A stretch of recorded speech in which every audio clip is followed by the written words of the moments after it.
ಹೆಣ್ಣಿಗೆ ಒಂದು ಪಾಠ ಬೇಕು. ಏನು ಬೇಕು? ಹೆಣ್ಣಿಗೆ ಒಂದು ಪಾಠ ಬೇಕು. ಪಾಠವನ್ನು ಕಲಿಯಬೇಕು, ಅಲ್ಲ ತಿಳಿಯಬೇಕು. ಅಲ್ಲ ಗುರುಗಳೇ, ಪ್ರತಿ ಬಾರಿನೂ ಹೆಣ್ಣಿಗೆ ಇರುತ್ತಾ? ಹಾಗಿದ್ಮೇಲೆ ಗಂಡಸರಿಗೆ ಏನು ಇರದೇ ಇಲ್ವಾ ಗುರುಗಳೇ? ಅಂದರೆ ಇಲ್ಲಿ ಪ್ರೀತಿ ಪ್ರೇಮ ಹೆಣ್ಣು ಮೂಲಕನೇ ನಡೆಯೋದು, ಹೆಣ್ಣಿಂದನೇ ಆಗೋದು.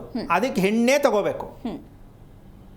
ಈಗ ಭೂಮಿಯನ್ನು ನಾವು ಹೆಣ್ಣಿಗೆ ಹೋಲಿಸಿದ್ದೀವಿ. ಹೌದು, ತಿಳ್ಕೊಬೇಕು. ಈಗ ಎಷ್ಟು ಕಾಟ ಕೊಟ್ಟರು ಏನೇ ತಪ್ಪು ಮಾಡಲು ಸಹಿಸ್ಕೊಂಡಿದೆ ತಾನೇ, ಹಾಗಂತ ಸಹಿಸ್ಕೋಬೇಕು ಅಂತ ನಾನು ಹೇಳ್ತಿಲ್ಲ.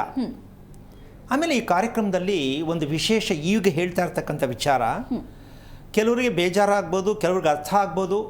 ಏನಪ್ಪ ಇವರು ಈ ಥರ ಎಲ್ಲನೂ ಹೇಳ್ತಾರಲ್ಲ, ಇದು ಹೆಂಗೆ ನಾವು ತಿಳ್ಕೊಳ್ಳೋದು, ಇಷ್ಟೊಂದು ಕಷ್ಟದಲ್ಲಿ ನಾವು ಅಂತ ಅಂದ್ಕೊಳ್ಳೋದಲ್ಲ, ತಿಳ್ಕೋಬೇಕು.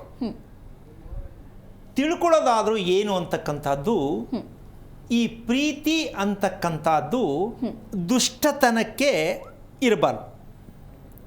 ಪ್ರೀತಿ ಇದ್ದರೆ ಹೆಣ್ಣಿಗೆ ದುಷ್ಟತನ ಬರುವುದಿಲ್ಲ.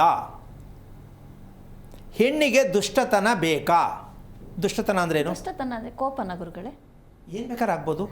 ಮಾಡೋಕ್ಕಾಗಲ್ಲ, ಮಾಡ್ತೀನಿ, ಏನಾಗತ್ತೆ ನೋಡೇ ಬಿಡೋಣ. ಗಂಡನ ಕೇಳಬೇಕು, ಕೇಳಿದ್ರೆ ಏನಾಗುತ್ತೆ? ಇದು ದುಷ್ಟತನ. ಈ ಹೆಣ್ಣು ಯಾವಾಗಲೂ ಅದರದೇ ಆದ ಕ್ರಮದಲ್ಲಿ ಒಂದು ಚೌಕಟ್ಟಲ್ಲೇ ಬದುಕಬೇಕು ಅಂತ ಧರ್ಮ ನಿಯಮ ಇದೆ. ಆ ನಿಯಮನ ಇವತ್ತು ಮೀರಿ ಹೋಗ್ಬಿಟ್ಟಿದ್ದೀವಿ ನಾವು. ಯಾಕೆ ಅಂದರೆ ಸಮ ಬರಬೇಕು, ಹೆಣ್ಣು ಗಂಡು ಸಮವಾಗಿ ಬದುಕಬೇಕು ಅಂತ.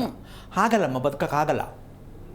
ನಾವು ಹೇಳ್ಕೋಬಹುದು, ಬದುಕೋಕ್ಕಾಗಲ್ಲ. ಯಾಕೆ ಅಂದರೆ ಇವತ್ತಿನ ಬದುಕು ಹಾಗೆ ಇವತ್ತು ದಾಂಪತ್ಯದಲ್ಲಿ ಕ್ವಾಲಿಟಿ ಇಲ್ಲ, ದಾಂಪತ್ಯದಲ್ಲಿ ಬಿಗಿ ಇಲ್ಲ, ದಾಂಪತ್ಯ ಶಾಶ್ವತವಾಗಿ ಉಳಿತಾ ಇಲ್ಲ. ಯಾಕೆ? 50-50 ಚಾನ್ಸೇ ಇಲ್ಲ. ಅದು ಆಗಬಾರದು. ಆದರೆ ಕಾನೂನು ಇನ್ನೊಂದು ವಿಷಯಕ್ಕೆ ನನಗೆ ಗೊತ್ತಿಲ್ಲ, ಅದು ಅವರವ್ರ ವೈಯಕ್ತಿಕ. ಯಾಕೆ ನಾವು ಸರೆಂಡರ್ ಆಗಬೇಕು? ಯಾಕೆ ಗಂಡಿಗೆ ಬಗ್ಗಬೇಕು? ನಾವೇನು ಕಡಿಮೆ ಇದ್ದೀವಿ? ಇದು ನಮ್ಮನ್ನು ಯಾವ ಕಾರಣಕ್ಕೂ ದಿನ ಸಾಯುವವರು ಯಾರು ಅಂದರೆ ಇವರೇ. ಮನುಷ್ಯನಿಗೆ ನಿಜವಾಗ್ಲೂ ಸಾವು ಒಂದು ಸಲ ಬರೋದು. ನಾನು ಯಾರಿಗೇನು ಕಮ್ಮಿ ಇಲ್ಲ, ನನಗೂ ಸ್ವಾತಂತ್ರ್ಯ ಇದೆ, ನಾನು ಹಾಗೇ ಬದುಕಬೇಕು ಅಂತಕ್ಕಂಥ ಮನಸ್ಥಿತಿ ಇದ್ದಾಗ ಇದಕ್ಕೊಂದು ಹೆಸರಿದೆ, ಕಾಮಾಸಕ್ತಿ. ಯಾವಾಗಲೂ ಬಯಸತ್ತೆ. ಏನು?